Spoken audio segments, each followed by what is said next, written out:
कल विधानसभा में हमारी यहाँ से विधायक श्रीमती रेणु बालन ने यहाँ की समस्याओं की ओर सरकार का ध्यान दिलाया था, उसके बारे में क्या कहना चाहेंगे हमारे भाई महिपाल आर्य है। नमस्कार भामरी जी। सर, सबसे पहले तो आपका बहुत बहुत धन्यवाद और आपका बहुत बहुत स्वागत। आप एक साहसी निर्भीक पत्रकार हो और ये देख भी लिया है कि अभी अभी आप जेल से भी आए हो। सरकार ने बिना बात के आपके ऊपर ऐसी धारणा लगाई गई, क्योंकि आप जन जन की बात ऊपर तक पहुंचाने का काम करते हो, निर्भीक पत्रकार हो, तो आपकी जमानत हुई है, उसके लिए बहुत बहुत शुभकामनाएं पहले तो आपको। रही बात हमारे विधायक जी ने जो आपने बात की है, आज ही नहीं, अब के सेशन में नहीं, समय समय पर हमारे विधायक जो है रेणु बाला जी, हमने तो अपने जीवन में ये देखी है कि किसी और ने यहाँ से आवाज कभी कोई उठाई नहीं, हमने तो देखा नहीं। इन्होंने आवाज उठाई और बड़े ही अच्छे तरीके से अपने हलके की अपनी आवाज उठाती हैं। अभी इन्होंने जैसे हम रात भी देख रहे थे इनका लाइव, कल कल देख रहे थे विधानसभा का, तो इन्होंने जो आवाज उठाई और इसके साथ साथ वो देखो कैसी वो मन में वो भी नहीं बात रखती। उन्होंने सबसे पहले सरकार का धन्यवाद किया। हैबतपुर में जो 33 केवी का ये अपना बिजली का जो बनाया है इन्होंने पावर हाउस, उसके लिए उन्होंने शुरुआत ही यहाँ से की कि उनके कहने से उनके वो इसकी आवाज उठा रही थी बार बार, और सरकार ने ये वहाँ पे मंजूर किया। इन्होंने तुरंत सबसे पहले सरकार का धन्यवाद किया इस बात के लिए, बहुत अच्छा लगा। आगे भी इन्होंने जैसे एक ही बात नहीं, इन्होंने हमारा जो रणजीतपुर क्षेत्र है, रणजीतपुर क्षेत्र के लिए इन्होंने सोम नदी, नकटी नदी और जितने भी नदियां हैं उनके लिए गांव को जोड़ने के लिए पुलों की आवाज उठाई, और इसकी खुदाई लेकर इसके जो इसकी पटड़ी बनती है उसकी आवाज उठाई। और इससे अलग उन्होंने किसान, मजदूर, कोई भी ऐसा नहीं छोड़ा उन्होंने जिसकी आवाज उन्होंने विधानसभा में ना उठाई हो। हर तरीके से बहुत बढ़िया उन्होंने आवाज उठाई है, और हमारा तो यही है कि सरकार उनकी आवाज को सुने और उस पर अच्छी शिक्षा दिलाने के लिए बाबा साहब अम्बेडकर जी के नाम पे एक बड़ी यूनिवर्सिटी बनाने की मांग की है, उसको लेकर कहे देखते हैं सर आप। जी जी, बिल्कुल बिल्कुल, बहुत धन्यवाद उनका।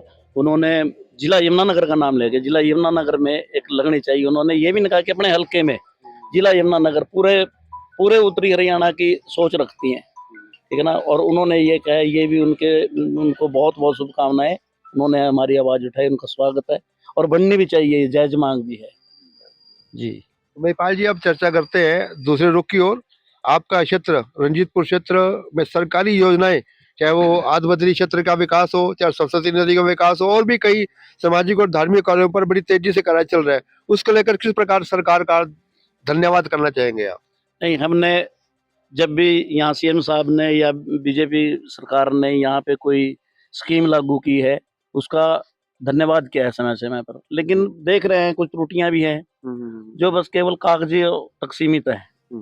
बस ये घोषणाएं तो होगी लेकिन काम नहीं। जितना काम हम समझते हैं कि सीएम अपने क्षेत्र का सीएम है हमारा श्री सैनी साहब, जितना हमारे क्षेत्र में काम होना चाहिए तो उतना नहीं हुआ, जबकि ये पिछड़ा क्षेत्र है शुरू से ही। मैडम शैलजा जी ने भी कई बार आवाज उठाई है ऊपर अपना सेशन में, उन्होंने भी आवाज उठाई कि यहाँ पे गवर्नमेंट कॉलेज भी होना चाहिए, गवर्नमेंट हॉस्पिटल भी होना चाहिए, और उन्होंने रेलवे लाइन तक की यहाँ पे मांग की। तो ऐसा सरकार को इसको सोचना चाहिए, और हमारे क्षेत्र में कुछ ना कुछ ऐसा औद्योगिक क्षेत्र जिसको कहें कि रणजीतपुर क्षेत्र, सढौरा से रणजीतपुर तक या इधर कलेसर तक, ये औद्योगिक क्षेत्र होना चाहिए, क्योंकि इसमें सरकारी जमीनें भी बहुत हैं, और जमीनें भी, कुछ जमीनें ऐसी हैं जिनमें खेती तो हो ही नहीं सकती, बंजर जमीनें हैं, उनमें उद्योग ही लग सकते हैं। तो सरकार को कहीं ना कहीं इस तरफ ध्यान देना चाहिए। महिपाल जी, अब चर्चा करते हैं राजनीति से हट के थोड़ा सा। आपका परिवार शुरू से आर्य समाज परिवार से जुड़ा है, और विशेष क्षेत्र आसपास के क्षेत्रों में काफी आपका मान सम्मान है आर्य समाज को लेकर। मैं थोड़ी जानकारी अपने दर्शकों के लिए और अपने लिए भी चाहूंगा कि मैंने वेदों में पढ़ा है कि जो अग्नि है वो परमात्मा का मुख है, उसमें जो भी हम परमात्मा के प्रति समर्पित करते हैं, आहुति डालते हैं, वो परमात्मा तक सीधे स्वीकार की जाती है। थोड़ा इस पे मेरे बहुत बुद्धि हो, थोड़ा इस पे ज्ञान देने की कृपा करें। भामरे जी, अबोध बुद्धि तो आप नहीं हो, हमारे बुजुर्गों समान हो आप के मार्गदर्शन में ही हम चल रहे हैं। आपने बहुत हमें शिक्षाएं भी दी हैं। जहाँ तक आर्य समाज का है कि मेरी उम्र, मेरे 16 दिसंबर को मैं 53 साल का हो गया हूँ। 53 में मैंने चला गया हूँ, 52 साल पूरे कर लिए हैं जीवन के। और मेरे फादर साहब को 54 वर्ष हो गए कि वो सुबह उठ के, जो आपने अग्नि की बात की, 54 साल हो गए, 54 साल में एक दिन भी नागा नहीं है कि जिस दिन उन्होंने सुबह उठ के 6 बजे 7 बजे हवन ना किया हो। उसके बाद ही ब्रेकफास्ट नाश्ता जो भी उनका होता है वो हवन करने के बाद ही शुरू होता है। सारे काम उनके हम वही शिक्षाएं उनसे हमें मिली हैं। हमारे दादाजी भी ऐसे थे, हमारे पिताजी के संस्कार फिर वही मिल के हमें मिले हैं। तो हम तो इसको अग्नि को ही सर्व उत्तम कर्म जो जिसको बोलते हैं यज्ञ है, आर्य समाज यज्ञ को बोलता है। और हम उसमें गायत्री मंत्र का जाप करना, उसके मंत्रों से आहुतियाँ डालना। तो सबसे बड़ा आपने ठीक कहा कि अग्नि को ही आर्य समाज मानता है और ये बहुत अच्छा। मैं तो ये चाहूँगा कि घर घर में हवन होने चाहिए, वातावरण की भी शुद्धि होती है और भी बहुत बीमारियां दूर होती हैं, तो हवन जरूरी है। महिपाल जी, सही जीवन जीने के लिए ऐसे कौन से उपाय हमारे आर्य समाज में बताए गए हैं तो प्रकाश डालो तो ताकि हम भी जीवन सुखमय जीवन व्यतीत कर सकें। देखिए, आर्य समाज की ये है कि आर्य समाज पहले तो 4 वेदों को मानता है और उसमें से जो अपने शरीर का, जैसे आपने कहा शारीरिक रूप से, और उसको आयुर्वेद, आयुर्वेद में से जितने भी आज डॉक्टर है चाहे कहीं का लगा लो, आयुर्वेद से वो उत्पन्न हुआ है समझो। तो उसमें तो सबसे पहले इन्होंने ये बताया है कि वो शरीर के लिए भी, घर के लिए भी, जहाँ भी है उन हमारे जो 4 वेद हैं, सामवेद, अथर्ववेद, यजुर्वेद, ऋग्वेद, इनमें सारी तरह की सारी समस्याओं का हल हमारे वेदों में है। तभी स्वामी दयानंद ने कहा था भी चलो वेदों की ओर जाएंगे। और मैं तो स्वामी दयानंद को इतना मानता हूँ कि उन्होंने ही जो हमारे जैसे हो गया दलित समाज हो गया या और समाज ऐसे थे जिनको पहले ये परंपरा थी कि उनको गायत्री मंत्र भी यदि वो वेदों के मंत्र सुन ले तो उनके कानों में रांग दिया करते थे। स्वामी दयानंद ने कहा कि नहीं, जो अधिकार एक पंडित को है वही अधिकार इनका है, इनको भी गायत्री मंत्र और अपने मंत्र उच्चारण भी करना चाहिए, याद भी करना चाहिए। उसके बाद सती प्रथा का उन्होंने सबसे ज्यादा जो विरोध किया राजा राम मोहन राय जी, स्वामी दयानंद जी ने किया। स्वामी दयानंद जी में इतने गुण, इतने क्रांतिकारी उन्होंने पैदा किए। तो स्वामी दयानंद के सत्यार्थ प्रकाश जो उनकी पुस्तक है वो आप भी पढ़ना, मैं दूंगा आपको। सत्यार्थ प्रकाश में उन्होंने बिल्कुल जीवन को जीने का एक क्या तरीका है, पूरे जीवन का उसमें सार आ जाता है। तो आप सत्यार्थ प्रकाश जरूर पढ़िए, उनकी पुस्तक है स्वामी दयानंद ने जो लिखी थी, तो इसलिए हम उनको मानते हैं। महिपाल जी, सबसे बड़ी सोच हर परिवार की, आज उनका बच्चा नशे के ओर दौड़ता जा रहा है। आर्य समाज के अंदर नशों को लेकर किस प्रकार की आदेश, किस प्रकार की उपदेश दिए गए हैं सर? आर्य समाज में समय समय पर गाँवों में भी प्रोग्राम होते रहते हैं, आर्य समाज के प्रोग्राम होते हैं। सबसे ज्यादा इसी बात पे जोर देते हैं कि नशा मुक्त भारत हो। तो जहाँ यज्ञ होते हैं वहाँ भी ये शिक्षाएं दी जाती हैं, बच्चों को भी दी जाती हैं। गुरुकुल है हमारे, गुरुकुल में बच्चे, अब तो गुरुकुल परंपरा थोड़ी कम होगी, वैसे मॉडर्न स्कूल ज्यादा हो रहे हैं, लेकिन गुरुकुलों में यही अब भी यही सिखाया जाता है कि नहीं, सबसे पहला यही है। और बच्चों को प्राणायाम, आसन, कपालभाति यानी वैदिक पद्धति से ये करना और नशे से दूर रहना, ये सिखाया जाता है। नेपाल जी, आप किसान हो, किसानों क्या हालचाल है आपके इलाके में? वैसे तो परमात्मा की ओर से पॉपुलर से किसान संतुष्ट है, यदि पॉपुलर ना होता तो किसानों की शायद जमीन बिक जाती, तो उसको लेकर क्या करना चाहिए? नहीं, किसानों का भी देखिए, किसानों की हालत पहले से बहुत सुधार है। अब कई योजनाएं सरकार ने दी हैं जो किसानों के हक में है। मैं भी किसान आंदोलन में, मैंने भी यहाँ से बहुत किसान आंदोलन में रहा। उस टाइम किसानों की बात सुनने वाला कोई नहीं था, लेकिन जो हमारे किसान नेताओं ने सरकार को थोड़ा सा आश्वस्त किया, थोड़ा सा जागरूक किया इसके लिए कि हमारे किसानों के लिए भी कुछ होना चाहिए, तो सरकार ने वो बात मानी। हमारे किसान नेता जी हैं, चाहे वो हमारे टिकैत जी हैं या हमारे दूसरे चढ़ूनी साहब हैं, जितने भी हमारे किसान नेता हैं, उन्होंने थोड़ा सा सरकार का रुख किसानों की तरफ किया। और आज मैं मानता हूँ कि किसान पूरा तो नहीं, लेकिन फिर भी 80% खुशहाल है। सर, पिछली बार एक विवाद सुनने में आया था कि आज बद्री से लेकर जो हिमाचल को सड़क निकल रही थी, उसको लेकर किस प्रकार का कुछ लोग विरोध कर रहे थे, वो स्थिति कहाँ तक है सर आज? नहीं, विरोध तो उसका मैं मानता हूँ किसी ने नहीं किया, क्योंकि उसको तो पूरे इलाके को फायदा है। रामप्रीत जी, हम तो मांग करते हैं इस बात की, हमारी विधायक जी भी मांग करती है कि कोई ऐसा हो कि जिससे हमारा एरिया थोड़ा सा आगे बढ़े। और यदि ऐसा है, यदि किसी ने ऐसी कोई बात की है कि नहीं, इसमें कोई रुकावट करने की पैदा करे, वो पता नहीं क्यों कर रहा है।